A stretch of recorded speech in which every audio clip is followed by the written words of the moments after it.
পালিত করেছেন বিশ্ব রাসূল। রোজা কথা বলেছিলেন একটি না দুইটি রোজা রাখবো। আহারে আপনারা খুঁজে দেখবেন একটি রোজা দুইটি রোজা, এই দুইটি রোজা রাখা হয়েছিল ফরজ হিসাবে।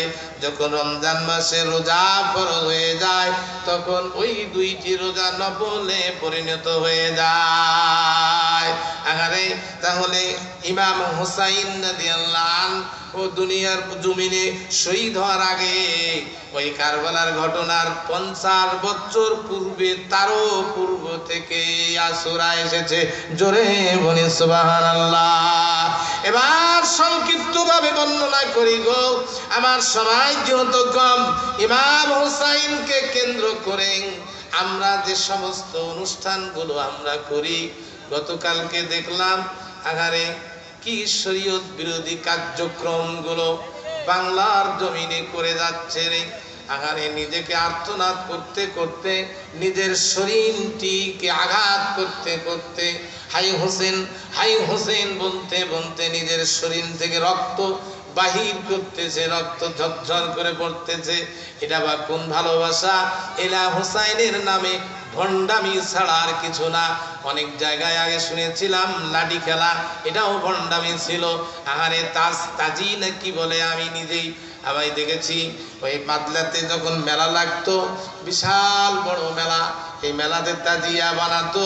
এবং তখন তো কিছু বুঝতাম না, খাজা সাজ খাজা, হাতির সাজ খাজা, ঘোড়ার সাজ খাজা। এটা ঘোড়া, এই ঘোড়া কেন? এটা হুসাইন যুদ্ধ করেছিল। আগারে এই জাতীয় জিনিসগুলো আমরা আসলে অতিরঞ্জিত করে ফেলি। ইমাম হুসাইন কেন শহীদ হলো? কারণটা কি? ইমাম হুসাইনের মূল টার্গেটটা কি ছিল? আহারে আমরা যত প্রকার ভণ্ডামি করি, আল্লাহ তাআলা আমাদেরকে সঠিক রাস্তায় বুঝতে দান করেন। সকলে পড়ে নেই আল্লাহুম্মা আমিন। ইমাম হুসাইনের কল্লা কাটলেন যে সমস্ত ব্যক্তিগুলো, ইমাম হুসাইন কোন ব্যক্তি ছিলেন এ প্রসঙ্গে একটু বলেই সামনের দিকে অগ্রসর হই। আর ইমাম হুসাইন বিশ্ব রাসূলের নাতি ছিল, কলিজার টুকরা ইমাম হুসাইন। আল্লাহর নবী কোন জায়গায় সফরে যদি যাইতেন, মা ফাতেমা রাদিয়াল্লাহু আনহার বাড়িতে দেখা করে যাইতেন। আবার ফিরে আসার সময় মা ফাতেমার বাসায় ঢুকে দেখা করে আসতেন। ওই রকম নিয়ম অনুযায়ী একদিন দরজায় এসে ডাকে আল্লাহর হাবিব সাল্লাল্লাহু আলাইহি সাল্লাম, দরজায় এসে ডাকে মা ফাতেমা রে। ডাক দেয়, কোনো আওয়াজ নাই, কোনো শব্দ নাই। আল্লাহর হাবিব সাল্লাল্লাহু আলাইহি ওয়াসাল্লাম মা ফাতেমা করে ডাকে। দ্বিতীয়বার ডাকলেন, কোনো আওয়াজ নাই। তৃতীয়বার ডাকলেন, মা ফাতেমা তুমি কি বাড়িতে নাই?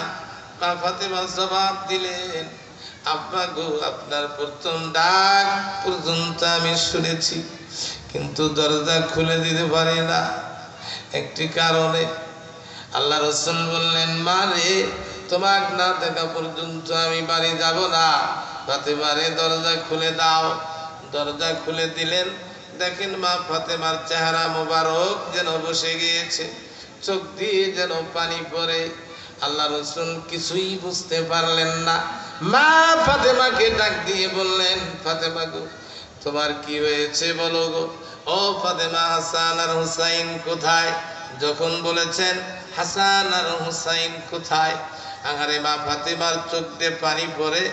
আল্লাহ রাসূল বললেন, ফাতেমা রে, কারণটা কি বুঝলাম না, আমার কলিজার টুকরা হাসান আর হুসাইন কোথায়? মা ফাতেমা ডাক দিয়ে বললেন, আব্বা, হাসান আর হুসাইন সারাদিন থেকে বারবার আমাকে বিরক্ত করে, মা খাবার দাও। বাবা গো, বারবার তারা খাবার চায়, আমি কোথা থেকে খাবার দিব? আগারে আমি রাগ করে হাসানের গালে একটি চর মেরেছি। যখনই আমি চর মারলাম, হাসান বলছে, মা খাবার চালাম, খাবার দিলে না।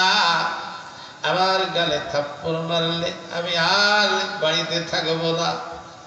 আব্বা গো, এই কথা বলে হাসান বাড়ি থেকে বাইর হয়ে যায়। কিছুক্ষণ পরে হোসাইন বাইর হয়ে যায়।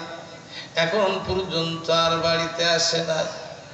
আল্লাহ রাসূল বললেন, মা ফাতেমা রে, ও ফাতেমা, আমি হাসান হুসাইনের দাদা, আমি হাসান হুসাইনের গালে চুম্বন দিয়েছি। আমি যে জায়গায় চুম্বন দিয়েছি সেই জায়গায় আল্লাহ তাদের ওই জায়গায় জাহান্নামের আগুন জ্বালাবে না। জোরে বলি সুবহানাল্লাহ। সেই জায়গায় তুমি আঘাত করেছ। ও মা ফাতেমা রে, আমি বাইর হয়ে গেলাম, ততক্ষণ পর্যন্ত আমি আর তোমার বাড়িতে আসবো না, যতক্ষণ পর্যন্ত আমি ইমাম হাসান হুসাইনের খোঁজ না পেয়েছি। এই কথা বলেন বিশ্ব রাসূল মা ফাতেমার বাড়ি থেকে বাইর হয়ে চললেন। বাইর হয়ে মক্কার অলিতে গলিতে খোঁজে, কোথায় কলিজার টুকরা হাসান, কোথায় হুসাইন, এত ভালোবাসে, এত মহব্বত করে। আগারে এবার বাহিরে পাহাড়ের দিকে গেলেন। পাহাড়ের উঠে রাখালকে দেখা পালেন। বললেন, ওরে উঠে রাখাল রে, ইমাম হাসান আর হুসাইনকে তুমি কি দেখেছ? উঠে রাখাল বললেন, আমরা ইমাম হাসান হুসাইনকে চিনি না, তবে আজকে সকাল থেকে অমুক জায়গায় দুইটি ছেলে মাথাগুলো মাটিতে লেগে গুনগুন করে কান্দে। তাদের কান্নার আওয়াজে আমার একদল উট জমিনে খাদ্যর জন্য মুখ লাগায় না, যার কারণে আমি উটের দলকে অন্য পাহাড়ে নিয়ে যাই। বিশ্ব রাসূলের আর বুঝতে বাকি রইল না। চিন্তা করলেন, ওই দুই ছেলেই আমার কলিজার টুকরা নাতি রে। আরে ঠিকানা নিয়ে চললেন পাহাড়ের এক গুহায় গিয়ে। যাইয়া দেখে ইমাম হাসান মাটির মধ্যে মাথা লেগে কান্দে, হাসানের পিঠের মধ্যে হুসাইন মাথা লেগে কান্দে। আরে আল্লাহ রাসূল দুই নাতির খোঁজ নিয়া যাইয়া দুইজনকেই ধরলেন কোলায়। দুইজনে লাফ দিয়া রাসূলের ঘাড়ে উঠলেন। রাসূলকে বললেন, না না, বাড়ি যাব না, মার কাছে খাবার চাই, খাবার দেয় না, চর দিয়েছে। আল্লাহ রাসূল তাদেরকে আদর সোহাগ করে নিয়ে বাড়ির মধ্যে আসলেন।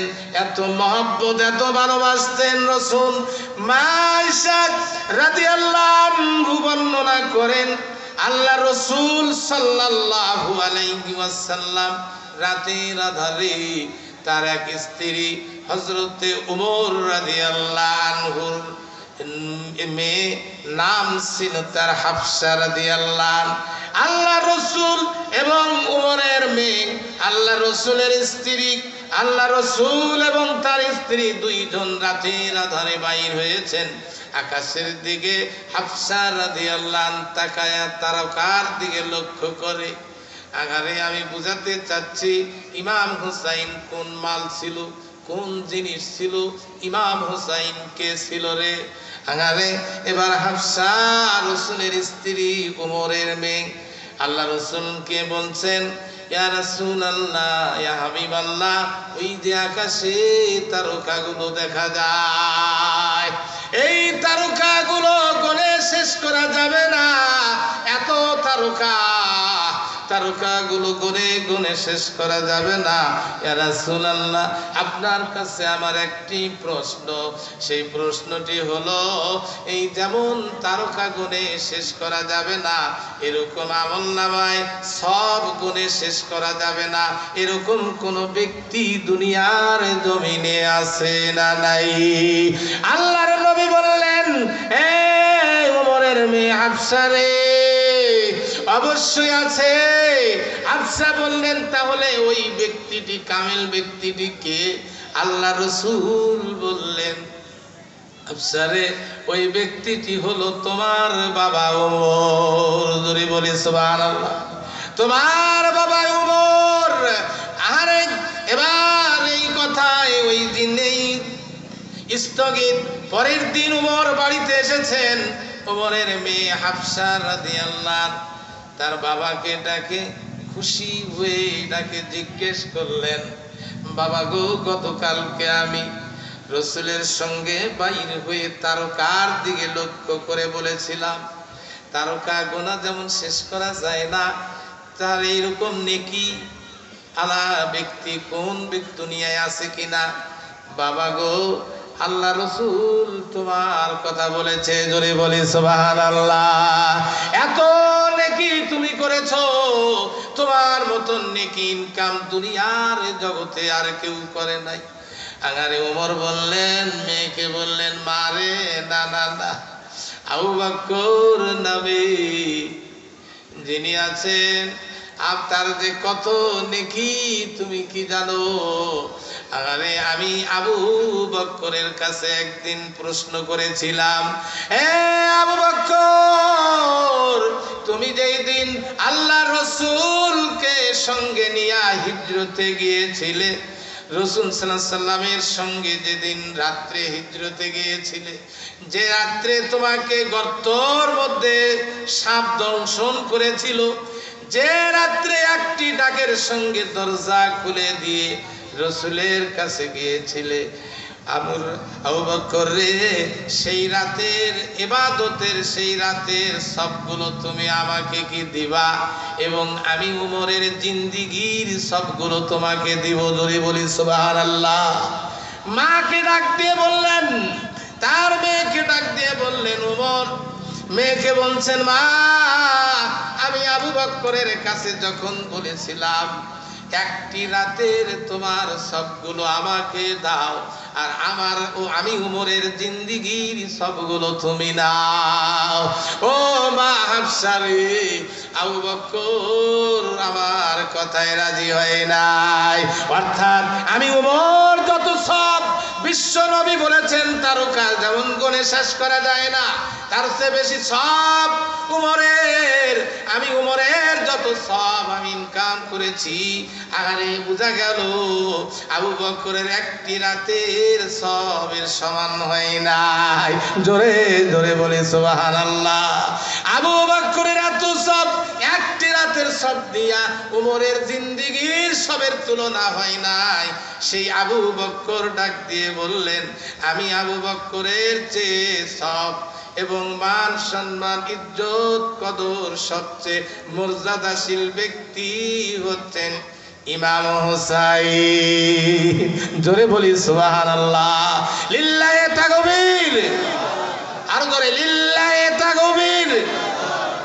ইমাম হুসাইনের এই জিনিসটি যেটা বললাম মেমোরিতে রাখবেন, তারকার তুলনা দিয়ে উমরের আমলনামার সব, আর উমর আবু বকরের একটি রাতের সবের কথা বলতে গিয়া বললেন যে একটি রাতের সবের তুলনা আমি উমরের নাই।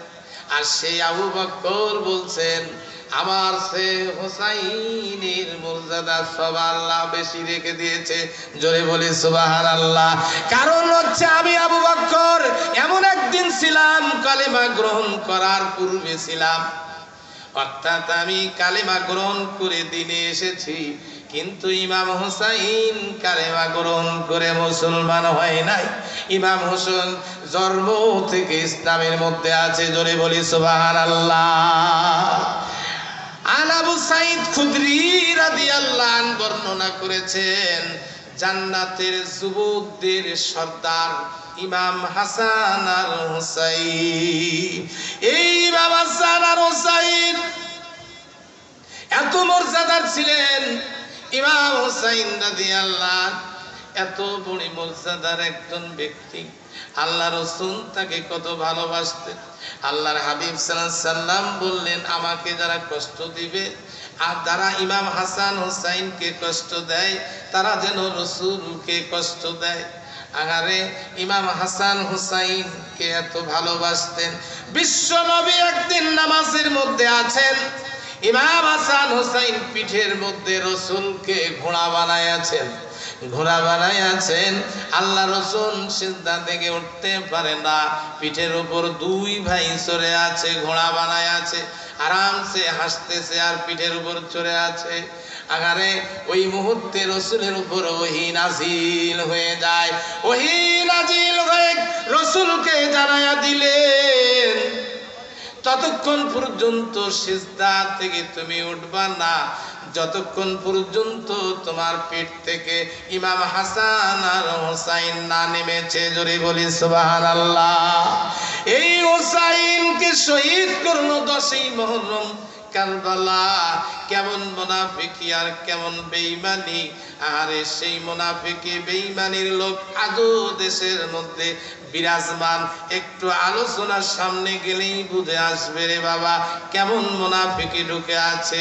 আল্লাহ ইমাম হুসাইন রাদিয়াল্লাহু আনহু যখন নাহারে কুফাবাসী থেকে চিঠি দেওয়া শুরু করলো যে কুফার লোকজন বায়াত গ্রহণ করবেন ইমাম হুসাইনের, ইমাম হুসাইনকে ডাকে পাঠাচ্ছে, বারবার ডাকে পাঠায়। ইমাম হুসাইন তার চাচাতো ভাইকে রিপোর্ট নেওয়ার জন্য কুফা নগরে পাঠা হলো। কুফা নগরে যখন পাঠালেন, পাঠার পরে ইমাম হুসাইন তার চাচাতো ভাইকে পাঠিয়ে দিয়া কয়েকদিন পরে তার চাচাতো ভাই রিপোর্ট দিল, চিঠি দিয়া ইমাম হুসাইনকে জানালো আপনি আসেন, কুফাবাসীর লোকেরা সবাই আপনার পক্ষে। আহারে একটি না দুইটি না, আমার কাছে 18,000 লোক আপনার কাছে বায়াত গ্রহণ করার জন্য আমার কাছে ওয়াদা দিয়েছে, স্বীকৃতি দিয়েছে। একটা দুইটি না, 18,000 কুফাবাসী আপনাকে আপনার হাতে হাত দিয়া বায়াত গ্রহণ করবে। এবার ইমাম হুসাইন পরিবারকে সঙ্গে করে নিয়ে ছুটে চললেন। পরিবারকে সঙ্গে করে নিয়ে এবার কুফার দিকে রওনা হয়ে গেল।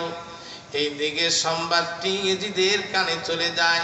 এজিদ সঙ্গে সঙ্গে কুফাতে গভর্নর হিসাবে ওবাইদুল্লাহ ইবনে জিয়াদকে আসনে বসায়া দিল।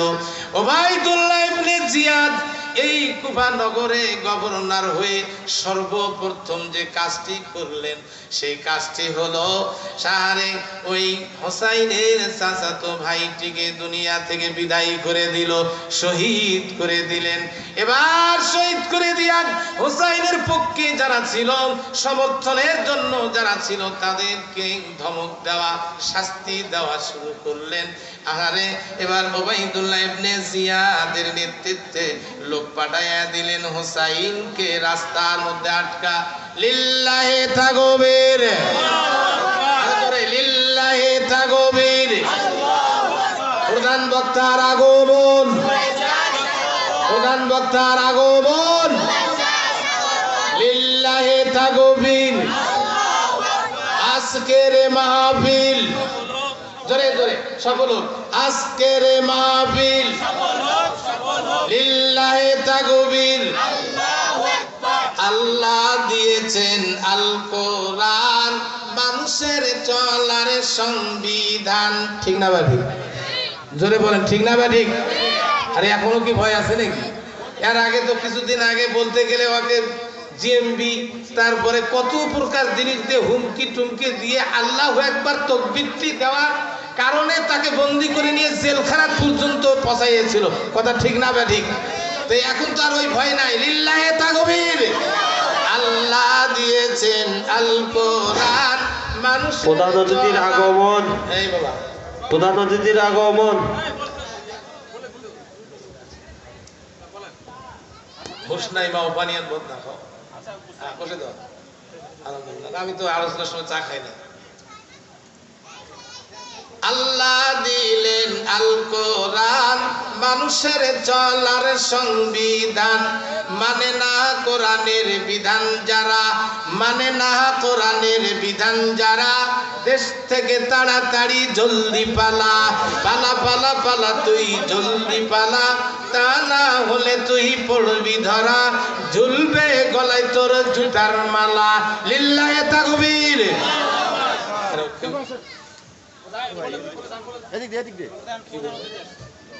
প্রধান অতিথির আগমন, প্রধান অতিথির আগমন।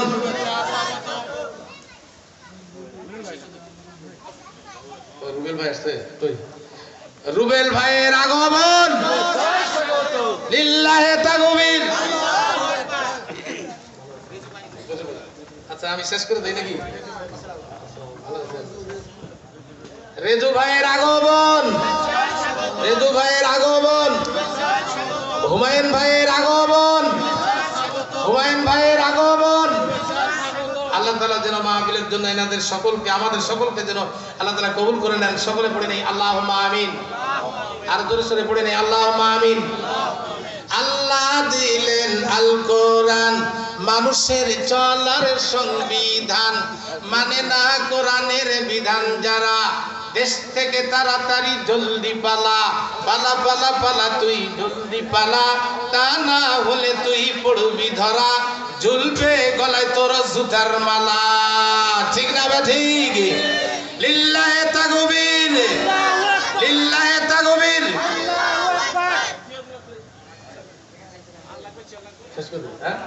যাই হোক, আলহামদুলিল্লাহ। আমি আমার তো ইনশাল্লাহ সবাই চিনেন, আর গত বছর খালি ছিলাম না, তার আগের বছরও ছিলাম। আলোচনা যে পর্যন্ত আমি করতে চেয়েছিলাম সময়ের অভাবে ওইদিকে যাইতে পারলাম না। মূল যে ঘটনাটি ইমাম হোসাইন রাদিয়াল্লাহু আনহু, এই ঘটনার দিকে আমাদের প্রধান মেহমান সাহেব আছেন, উনি বলবেন যে ইমাম হোসাইন রাদিয়াল্লাহু আনহু কি দোষ ছিল, আর ইমাম হোসাইনকে কেন্দ্র করে আমরা কি অশ্লীলতা দেশের মধ্যে করি, কি যেগুলো থাকাও নিজের শরীরকে চিরা আত্মনাদ করা, হাই হোসেন হাই হোসেন থাকাও। ইমাম হোসাইন রাদিয়াল্লাহু আনহু যদি ইয়াজিদকে সমর্থন করতেন তাহলে ইমাম হোসাইনের কল্লা যাইত না। আমরাও কিছুদিন আগে দেখেছি হক পথে সত্য পথে থাকতে গিয়ে বলতে গিয়ে আয়না ঘরের মধ্যে ঢুকতে হয়েছিল। কথা ঠিক না ব্যাঠি? আল্লাহ তাআলা বাকি হায়াত বাকি জিন্দেগি আমাদের সকলকে সঠিক রাস্তায় সঠিক পথে চলার তৌফিক যেন দান করেন। সকলে পড়ে নেই আল্লাহুম্মা আমিন। অসমাপ্ত আলোচনা এখানেই সমাপ্ত ঘোষণা দিয়া আপনাদের কাছে দোয়া চেয়ে বিদায় নিয়ে সালাম দিচ্ছি। আসসালামু আলাইকুম ওয়া রাহমাতুল্লাহি ওয়া বারাকাতুহু।